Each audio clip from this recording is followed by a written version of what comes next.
नमस्कार विद्यार्थी मित्रांनो, माझं नाव सुहास भिसे. स्वागत आहे तुमचं सर्वांचं परत करंट अफेअर्स मराठी या आपल्या मायबोली भाषेतील एज्युकेशनल यूट्यूब चॅनलमध्ये. विद्यार्थी मित्रांनो, आज आहे 26 जुलै 2023. आजच्या दिवसाचे जेवढेही चालू घडामोडीचे महत्त्वाचे टॉप प्रश्न बनत असतील ते सर्व प्रश्न आपण या व्हिडिओच्या माध्यमातून पाहणार आहोत. तरी सर्वप्रथम आपण जर नवीन असाल, पहिल्यांदा या चॅनलवरील व्हिडिओ पाहत असाल तर चॅनलला या ठिकाणी अवश्य सबस्क्राईब सुद्धा करून घेऊ शकता. ठीक आहे, चला तर मग आपण आजच्या व्हिडिओला सुरुवात करूया. त्या अगोदर कालच्या व्हिडिओमध्ये जो काही शेवटचा प्रश्न विचारला होता त्या प्रश्नाचं उत्तर जाणून घेऊया. काय होता प्रश्न? जपान या देशाने सेमीकंडक्टर इकोसिस्टमचा विकास करण्यासाठी कोणत्या देशासोबत करार केलेला आहे? तर बऱ्याच विद्यार्थी मित्रांनी अगदी योग्य उत्तर टाईप करून सांगितलंय. पर्याय क्रमांक सी, आपला प्यारा भारत देश हे या प्रश्नाचं योग्य उत्तर असणार आहे. तर जपानने या ठिकाणी भारतासोबत करार केलेला आहे. कशासाठी? तर सेमीकंडक्टर इकोसिस्टमचा या ठिकाणी विकास करण्यासाठी, डेव्हलपमेंट करण्यासाठी. क्लिअर? आता पाहूया विद्यार्थी मित्रांनो प्रश्न क्रमांक पहिला. टोटल संपूर्ण व्हिडिओमध्ये 12 प्रश्न असतील. सुरुवातीपासून शेवटपर्यंत व्हिडिओ काळजीपूर्वक पहा. एक एक प्रश्न महत्त्वाचा आहे. तुम्ही कुठल्या एक्झामची तयारी करा. प्रश्न क्रमांक पहिला काय म्हणतो? टिंबटिंब वर्षापर्यंत अणु ऊर्जाची जी काही कॅपॅसिटी आहे, क्षमता आहे, ती 7000 मेगावॉट वरून 22480 मेगावॉट वाढवण्यात येणार आहे. प्रश्न क्रमांक पहिल्याचं योग्य उत्तर आहे पर्याय क्रमांक डी, 2031 हे या प्रश्नाचं योग्य उत्तर असणार आहे. तर 2031 या वर्षापर्यंत जे काही न्यूक्लिअर पॉवरची कॅपॅसिटी आहे, अणु ऊर्जा क्षमता आहे, ती 7000 मेगावॉटवरून 22480 मेगावॉटपर्यंत वाढवण्यात येणार आहे. अशा प्रकारची ही जी काही माहिती आहे ती कोणी दिलेली आहे? डॉक्टर जितेंद्र सिंह यांनी. कोण आहेत हे? अणु ऊर्जा आणि अंतराळ राज्यमंत्री आहेत. तर अशा प्रकारचे हे जे काही एम असतात, टार्गेट असतात, हे गव्हर्नमेंट दरवेळेस देत असतं. तर अशाच प्रकारे मग भारताने वेगवेगळ्या वर्षासाठी वेगवेगळे ध्येय एम ठेवलेले आहेत आपल्या भारतासाठी. त्याच्यावरती एकदा नजर टाकूया. जसं की 2024 पर्यंत सरकारचं एम काय आहे? तर संरक्षण क्षेत्रामध्ये 35,000 कोटी रुपयाचं इन्व्हेस्टमेंट, गुंतवणूक करण्याचं या ठिकाणी लक्ष आहे. 2024 पर्यंत भारतीय रेल्वेचे 100% विद्युतीकरणाचं या ठिकाणी लक्ष ठेवण्यात आलेलं आहे. 2025 पर्यंत क्षयरोग दूर करण्याचं लक्ष ठेवलेलं आहे. 2025 पर्यंत भारताची 5 ट्रिलियन अर्थव्यवस्थेची योजना आखलेली आहे. 2030 पर्यंत भारतीय रेल्वे नेट झिरो कार्बन उत्सर्जन असणार आहे, याचं या ठिकाणी लक्ष ठेवलेलं आहे. 2030 पर्यंत भारताने 500 गिगावॉट अक्षय ऊर्जा या ठिकाणी इन्स्टॉल अक्षय ऊर्जा किंवा तयार झालेली अक्षय ऊर्जा या ठिकाणी प्रोड्यूस करण्याची योजना आखलेली आहे. 2030 पर्यंत मलेरिया नष्ट करण्याचं उद्दिष्ट ठेवलेलं आहे. 2030 पर्यंत भारताचं लक्ष रस्ते अपघातामध्ये जे काही मृत्यूचं प्रमाण आहे ते 0 करणे हे या ठिकाणी लक्ष ठेवलेलं आहे. आणि 2030 पर्यंत 100 दशलक्ष टन कोळशाचे गॅसिफिकेशन करण्याचं या ठिकाणी एम ठेवलेलं आहे भारत सरकारने. क्लिअर? ह्या सर्व गोष्टी काय आहेत? तर सरकारने येणाऱ्या काळामध्ये काही एम ठेवलेले आहेत, ध्येय ठेवलेले आहेत. त्याच्याबद्दल सुद्धा प्रश्न एक्झाममध्ये विचारले जातात. पुढचा प्रश्न, प्रश्न क्रमांक दुसरा, महत्त्वाचा प्रश्न आहे. 100% हा प्रश्न विचारला जाणार. भारतीय नौदलाने किती वर्षांच्या सेवेनंतर INS कृपानला निरोप दिलेला आहे? आणि हे जे काही INS कृपान आहे ह्याला व्हिएतनामला ही जी काही युद्धनौका आहे ती ॲज अ गिफ्ट म्हणून दिलेली आहे, भेट म्हणून दिलेली आहे. 2 नंबरच्या प्रश्नाचं योग्य उत्तर आहे पर्याय क्रमांक सी, तब्बल 32 वर्षाच्या सेवेनंतर INS कृपानला या ठिकाणी व्हिएतनाम देशाला ही युद्धनौका भेट म्हणून दिलेली आहे भारताने. ठीक आहे, इंडियन नेव्हीबद्दल या ठिकाणी बोलण्यात आलं, भारतीय नेव्हीबद्दल बोलण्यात आलं. मला फक्त 2-3 गोष्टीचे या ठिकाणी कमेंटमध्ये उत्तर द्या. भारतीय नौदलाचे जे काही चीफ आहेत, प्रमुख आहेत, त्यांचं नाव काय आहे? जे वाईस चीफ आहेत म्हणजेच उपप्रमुख कोण आहेत त्यांचं नाव लगेच मला कमेंट बॉक्समध्ये द्या. आणि भारतीय नौदल दिवस आपण केव्हा साजरा करतो या 3 गोष्टीचे उत्तर तुम्ही कमेंट बॉक्समध्ये द्यायचे आहेत. तोपर्यंत हे जे काही INS कृपान आहे याच्याबद्दल थोडीशी माहिती जाणून घेऊया. सुरुवातीला या ठिकाणी हा प्रश्न का महत्त्वाचा आहे तर लगेच लिहून घ्या. पहिल्यांदाच कार्यरत असलेली युद्धनौका मित्र देशाला भारताने दिलेली आहे. कार्यरत असलेली युद्धनौका म्हणजे सध्या ही करंटमध्ये ऑपरेशनल आहे, म्हणजे सध्या ही चालू आहे, असं नाही की बंद पडकी आहे. जी काही युद्धनौका आहे या युद्धनौकाचं नाव काय आहे? INS कृपान. याला या ठिकाणी अंडरलाईन करून घेऊ शकता. ही लॉन्च करण्यात आली होती 16 ऑगस्ट 1988 ला. याची लांबी आहे 91 मीटर आणि 12 जानेवारी 1991 रोजी INS कृपान भारतीय नौदलामध्ये दाखल झालेले होतं. त्याच्यानंतर पुढचा पॉइंट लिहून घ्या. संरक्षण मंत्री राजनाथ सिंह यांनी 19 जून 2023 रोजी व्हिएतनामला INS कृपान भेट देण्याची घोषणा केलेली होती. 19 जून 2023 ला घोषणा केली. त्यानंतर 28 जून 2023ला भारतातून शेवटचा प्रवास या ठिकाणी झाला या INS क्रिपांचा आणि 8 जुलै 2023 रोजी कॅम रॉन एक ठिकाण आहे व्हिएतनाम या ठिकाणी दाखल झालेली आहे। या सर्व गोष्टी कशा संदर्भात आहेत? INS क्रिपांच्या संदर्भात आहेत आणि कोणत्या देशाला गिफ्ट दिलेली आहे? तर व्हिएतनाम देशाला। तर व्हिएतनाम बद्दल सुद्धा आपण लगेच रिव्हिजन टाकूया। व्हिएतनामचे जे काही प्रेसिडेंट आहेत, राष्ट्रपती आहेत, त्यांचं नाव आहे वो व्हॅन थुऑंग असं त्यांचं नाव आहे। व्हिएतनामची राजधानी आहे हनोई आणि व्हिएतनाममध्ये चलन वापरलं जातं व्हिएतनामी डोंग असं त्या चलनाचं नाव आहे। पुढचा प्रश्न क्रमांक 3 महत्त्वाचा प्रश्न आहे, स्टार मार्कून ठेवा। दरवर्षी कारगिल विजय दिवस केव्हा साजरा करण्यात येत असतो? 3 नंबरच्या प्रश्नाचं योग्य उत्तर आहे पर्याय क्रमांक बी, आजच्या दिवशी म्हणजेच 26 जुलैला दरवर्षी विद्यार्थी मित्रांनो आपण कारगिल विजय दिवस म्हणून आपण साजरा करतो। ठीक आहे, याच्याबद्दल सुद्धा 3-4 पॉइंट्स आहेत ते लिहून घ्या। भारत आणि पाकिस्तानमध्ये 1999 साली युद्ध झालं होतं। हे युद्ध लडाखच्या कारगिलमध्ये एकूण 60 दिवस हे युद्ध चाललं होतं। 26 जुलै रोजी या युद्धाचा शेवट झाला। युद्धावेळी भारतीय लष्करानं पाकिस्तानी घुसखोरांना देशाबाहेर हाकलून लावलेलं होतं। ऑपरेशन विजयचा भाग म्हणून टायगर हिलसह लष्कराच्या इतर सर्व चौक्यांवरती कब्जा मिळवला आणि या युद्धामध्ये स्वाभाविक आहे भारताचा या ठिकाणी विजय झालेला आहे। सोबत तुम्हाला ही सुद्धा गोष्ट तुम्हाला लक्षात ठेवायची की 2023 मध्ये आपण कितव्या क्रमांकाचा या ठिकाणी कारगिल दिवस साजरा करीत आहोत? तर भारताच्या विजयाचा 24वा वर्धापन दिवस आहे। ही सुद्धा गोष्ट तुम्हाला लक्षात ठेवायची आहे।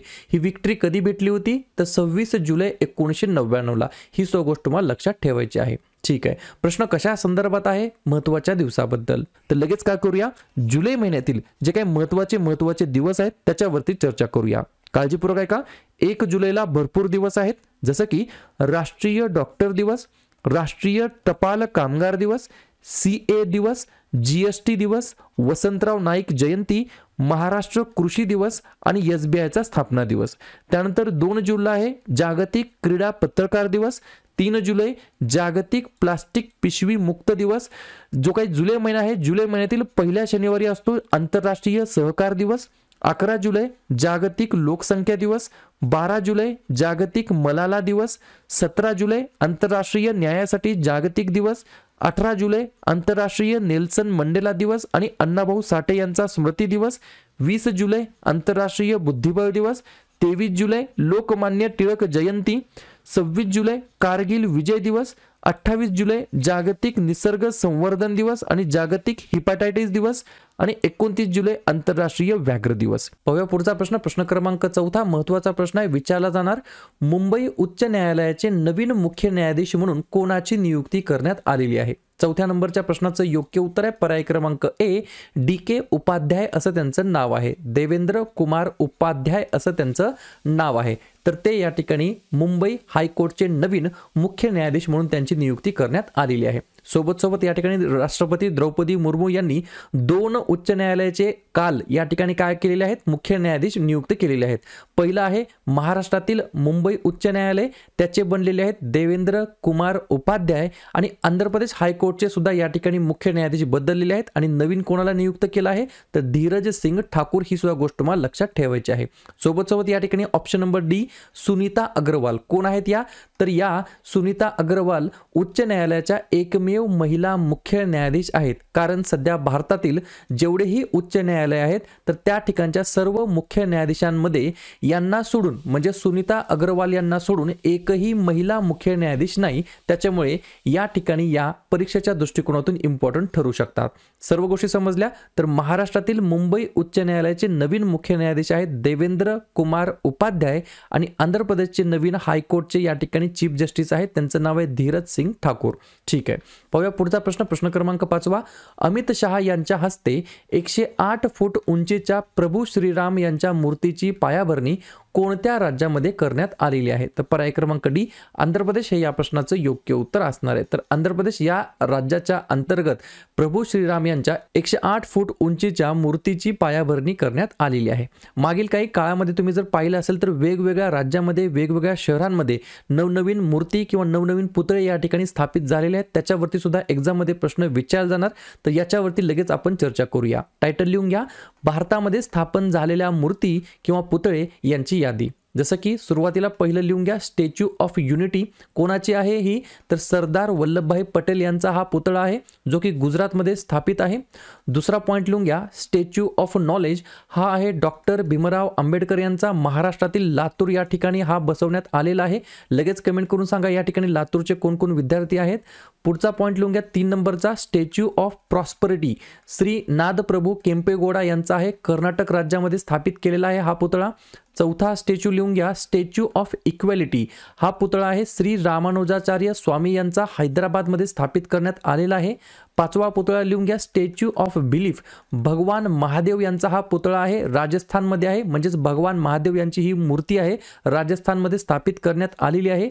6वा नंबरचा लिहून घ्या, स्टॅच्यू ऑफ स्लीपिंग बुद्ध म्हणजेच भगवान बुद्ध यांचा हा स्टॅच्यू आहे, बिहारमध्ये स्थापित करण्यात आलेला आहे. आणि 7वा या ठिकाणी मूर्ती आहे, टॉलेस्ट स्टॅच्यू ऑफ सीता माता, आपल्या सीता माताचा हा पुतळा आहे, स्टॅच्यू आहे, मूर्ती आहे, जी की बिहारमध्ये स्थापित करण्यात आलेली आहे. याच्यावरती डायरेक्ट स्टॅटिक करंट अफेअर्समध्ये 1 मार्काला प्रश्न विचारला जाऊ शकतो. पुढचा प्रश्न क्रमांक 6वा, हंगेरियन ग्रँड प्रिक्स 2023 कोणत्या खेळाडूने जिंकलेली आहे? 6व्या नंबरच्या प्रश्नाचं योग्य उत्तर आहे पर्याय क्रमांक सी, मॅक्स वर्स्टापेन हे या प्रश्नाचं योग्य उत्तर असणार आहे. काळजीपूर्वक ऐका, या ठिकाणी कशाबद्दल बोलण्यात आलं, ग्रँड प्रिक्स 2023 मध्ये झालेल्या एका स्पर्धेबद्दल बोलण्यात आलं.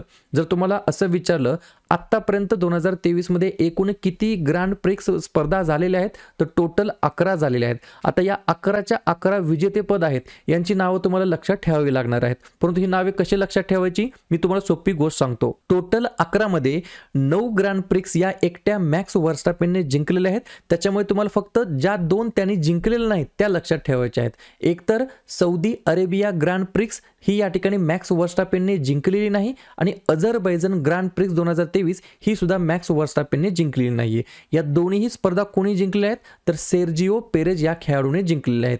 तर या 2 स्पर्धा या ठिकाणी सेर्जिओ पेरेज यांनी जिंकलेल्या आहेत, सौदी अरेबिया आणि अझरबैजान. आणि हे जे काही सेर्जिओ पेरेज आहेत हे कोणत्या देशाचे खेळाडू आहेत, तर मेक्सिको देशाचे. आणि बाकीचे राहिलेले 9च्या 9 ग्रँड प्रिक्स 2023 मधील कोणी जिंकले आहेत, तर मॅक्स वर्स्टापेन या खेळाडूने. हे 9 कोणते आहेत त्याच्यावरती एकदा नजर टाकूया. जसं की Bahrain, Australian, Miami formula, Monaco, Spanish, Canadian, Austrian, British आणि आत्ताच आपण पाहिलं हंगेरियन. आणि हे जे काही मॅक्स वर्स्टापेन खेळाडू आहेत ते कोणत्या देशाला बिलॉंग करतात, तर बेल्जियम देशाचे हे खेळाडू आहेत. पुढचा प्रश्न क्रमांक 7वा, वीर सावरकर आंतरराष्ट्रीय विमानतळ कोणत्या राज्यामध्ये किंवा केंद्रशासित प्रदेशामध्ये स्थित आहे? 7व्या नंबरच्या प्रश्नाचं योग्य उत्तर आहे पर्याय क्रमांक बी, महाराष्ट्र आपलं राज्य हे या प्रश्नाचं योग्य उत्तर असणार आहे. महाराष्ट्रामध्ये कोठे असं जर विचारलं तर नागपूर या ठिकाणी विद्यार्थी मित्रांनो हे विमानतळ स्थित आहे. वीर सावरकर आंतरराष्ट्रीय विमानतळ या नावाने हे ओळखलं जातं. ठीक आहे, पर्याय क्रमांक बी महाराष्ट्र हे या प्रश्नाचं योग्य उत्तर असणार आहे. लागलीच आपण महाराष्ट्राबद्दल सुद्धा चर्चा करूया. स्थापना झाली या राज्याची 1 मे 1960 ला. मुख्यमंत्री आहेत एकनाथ शिंदे, राज्यपाल आहेत रमेश बैस आणि राजधानी आहे मुंबई. 3 महत्त्वाचे राष्ट्रीय उद्यान आहेत, चांदोली, संजय गांधी आणि ताडोबा. आणि 4 महत्त्वाचे धरण आहेत, उजनी, पवना, जायकवाडी आणि कोयना. पाहूया पुढचा प्रश्न क्रमांक 8वा, अत्यंत महत्त्वाचा प्रश्न आहे, कदाचित विचारला जाऊ शकतो. कोणते मुख्यमंत्री हे सर्वाधिक काळ काम करणारे दुसरे मुख्यमंत्री बनलेले आहेत? पहिले तर सर्वांना माहीत असतात, पण कधी कधी प्रश्न एक्झाममध्ये फिरवून विचारला जाऊ शकतो की बाबा दुसरे कोण आहेत सांगा. तर 8व्या नंबरच्या प्रश्नाचं योग्य उत्तर आहे पर्याय क्रमांक ए, ओडिसाचे मुख्यमंत्री नवीन पटनायक हे या प्रश्नाचं योग्य उत्तर असणार आहे. सर्वाधिक काळ काम करणारे हे दुसरे मुख्यमंत्री बनलेले. त्यांचा कार्यकाळ जर विचारला कामाचं तर लिहून घ्या, 23 वर्ष 139 दिवस. ठीक आहे, ओडिसाचे हे 5 वेळा मुख्यमंत्री या ठिकाणी बनलेले आहेत ऑलरेडी. 5 मार्च 2000 ला त्यांनी पदभार स्वीकारलेला होता. सोबत एक्स्ट्रा पॉइंट, यांनी केंद्रीय पोलाद आणि खाण मंत्री म्हणून देखील काम केलेलं आहे 1998 पासून 2000 या काळाच्या दरम्यान. सोबत अजून एक पॉइंट लिहून घ्या, सर्वाधिक काळ काम करणारे पहिले मुख्यमंत्री कोण होते, तर त्यांचं नाव आहे सिक्कीमचे माजी मुख्यमंत्री पवन कुमार चामलिंग असं त्यांचं नाव आहे, ज्यांची 25 वर्षापेक्षा जास्त वर्ष काळ राज्याची सेवा त्यांनी केलेली आहे. ठीक आहे, तर सर्वाधिक काळ काम करणारे पहिले मुख्यमंत्री आहेत सिक्कीमचे माजी मुख्यमंत्री पवन कुमार चामलिंग, आणि दुसरे मुख्यमंत्री आहेत नवीन पटनायक जे की ओडिसाचे मुख्यमंत्री आहेत. ठीक आहे, पाहूया पुढचा प्रश्न, प्रश्न क्रमांक 9. भारताने संयुक्त राष्ट्रामध्ये हिंदी या भाषेचा प्रचार करण्यासाठी किती रुपये डोनेशन दिलेलं आहे, देणगी दिलेलं आहे? 9व्या प्रश्नाचं योग्य उत्तर आहे पर्याय क्रमांक डी, जवळपास 1 दशलक्ष USD डॉलर एवढं या ठिकाणी डोनेशन दिलेलं आहे. कशासाठी? तर हिंदी लँग्वेजचा या ठिकाणी प्रचार करण्यासाठी. ठीक आहे. पुढचा प्रश्न, प्रश्न क्रमांक 10. Semicon India 2023. लगेच लक्षात ठेवा, सेमिकॉन याच्याहून एक शब्द तयार होतो, सेमी कंडक्टर. तर याच्याशी हे निगडीत आहे, कॉन्क्लेव्ह किंवा परिषद किंवा समिट. तर याचे उद्घाटन कोणाच्या हस्ते करण्यात आलेलं आहे? 10व्या नंबरच्या प्रश्नाचं योग्य उत्तर आहे पर्याय क्रमांक सी, माननीय पंतप्रधान नरेंद्र मोदी यांच्या हस्ते गांधीनगर या ठिकाणी सेमिकॉन इंडिया 2023 चे उद्घाटन करण्यात आलेलं आहे. हे काय आहे? तर सेमीकंडक्टरवरती लक्ष केंद्रित करणारा हा एक कार्यक्रम आहे. एक प्रकारचं हे एक सेमीकंडक्टरचं एक प्रदर्शन आहे. त्याच्यामुळे हा प्रश्न कदाचित विचारला जाऊ शकतो. पुढचा प्रश्न, प्रश्न क्रमांक 11. 2023-24 जे काय FIH हॉकी नेशन्स कप आहे ते कोणता देश आयोजित करणार आहे? 11व्या नंबरच्या प्रश्नाचं योग्य उत्तर आहे पर्याय क्रमांक सी, वरील दोन्ही हे या प्रश्नाचं योग्य उत्तर असणार आहे. काळजीपूर्वक ऐका मी काय सांगतोय. 2023-24चं FIH हॉकी नेशन जो काही कप आहे त्याच्यातील पुरुषांचं जो काही आहे होणार आहेत कॉम्पिटिशन ते पोलंडमध्ये होणार आहेत आणि महिलांचे जे काही कॉम्पिटिशन होणार आहेत ते स्पेन हा देश आयोजित करणार आहे. त्याच्यामुळे कन्फ्युजन होऊ देऊ नका. तर उत्तर असणार आहे पर्याय क्रमांक ए आणि पर्याय क्रमांक बी, बोथ ऑफ दी अबव हे या प्रश्नाचं योग्य उत्तर असणार आहे. जर तुम्हाला सेपरेट विचारलं पुरुषांचं जे काही हॉकी नेशन्स कप आहे तो कोणता देश आयोजित करणार आहे तर पोलंड, आणि महिलांचं जे काही हॉकी नेशन्स कप आहे तो कोणता देश आयोजित करणार आहे तर स्पेन. दोघांमध्ये कन्फ्युजन होऊ द्यायचं नाही. शेवटचा प्रश्न, प्रश्न क्रमांक 12. जागतिक भ्रूणशास्त्रज्ञ दिवस केव्हा साजरा करण्यात आलेला आहे? वर्ल्ड एम्ब्रायोलॉजिस्ट डे केव्हा साजरा करण्यात आलेला आहे? 12व्या नंबरच्या प्रश्नाचं योग्य उत्तर आहे पर्याय क्रमांक ए, 25 जुलैला हे या प्रश्नाचं योग्य उत्तर असणार आहे.